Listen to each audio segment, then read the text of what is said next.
ঢাকার জুরাইন এলাকায় পাইপ রাস্তায় সামান্য বৃষ্টি হলেই যেন ডুবে যায় পুরো রাস্তা। দিনের পর দিন, মাসের পর মাস, এখন বছরের পর বছর এই দুর্ভোগ যেন নিয়তি হয়ে দাঁড়িয়েছে এলাকাবাসীর জন্য। বছরে 6 মাস মনে করেন এরকমই তাই পানি আর প্যাক্কাতা। তারপর অনেক সময় দেখা যায় সাপ পাওয়া যায়, বিচ্ছু পাওয়া যায়, কেচ্ছু মিচ্ছু পাওয়া যায়, বাসা বাড়িতে উঠে।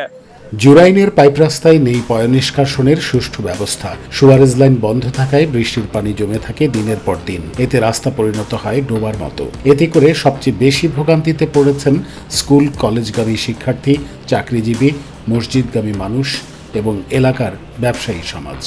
অনেক দিন ধরে এই রাস্তায় এই অবস্থা চলতেছে, মানুষের খুবই কষ্ট। এবং আশেপাশে 3টা মসজিদ আছে, নামাজের টাইমে মানুষ মুসল্লিরা নামাজও যেতে পারে না এই পানির জন্যে আর এই রাস্তার জন্যে। আর কোনো মা বোনেরা যে আপনি বাচ্চাকে স্কুলে নিয়ে যাব, মাদ্রাসায় নিয়ে যাব, তাও নিতে পারে না, এত কষ্ট। ছোট ছোট বাচ্চা নিয়ে দেখা গেছে ওই ড্রেনের ভিতরে বাচ্চারা পুইরেও যায়। প্রায় 40,000 মানুষের বসবাস এই এলাকায়, অথচ এই গুরুত্বপূর্ণ রাস্তাটির উন্নয়নে নেই কোনো কার্যকর উদ্যোগ। রাস্তার পাশেই রয়েছে একটি প্রধান সড়ক, তার অবস্থাও একই রকম। গত 2 বছর ধরে ওই প্রধান সড়কেও নেই কোনো সংস্কারের ছোঁয়া, ফলে সাধারণ মানুষের দুর্ভোগ যেন থামছেই না। নামিয়ে টানিয়ে এত কষ্ট ভালো লাগে না, কষ্ট করে পানির মধ্যে নামিয়ে টানিয়ে নিয়ে এলেন।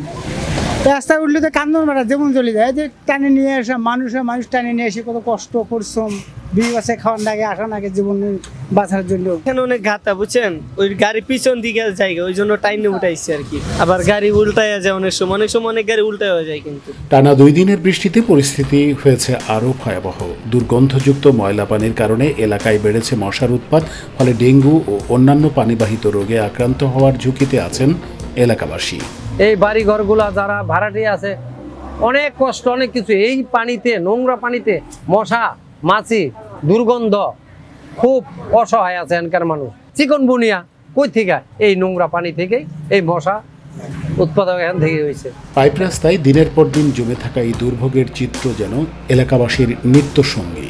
তাই এখানকার জনগণের দাবি দ্রুত কার্যকর ব্যবস্থা গ্রহণের।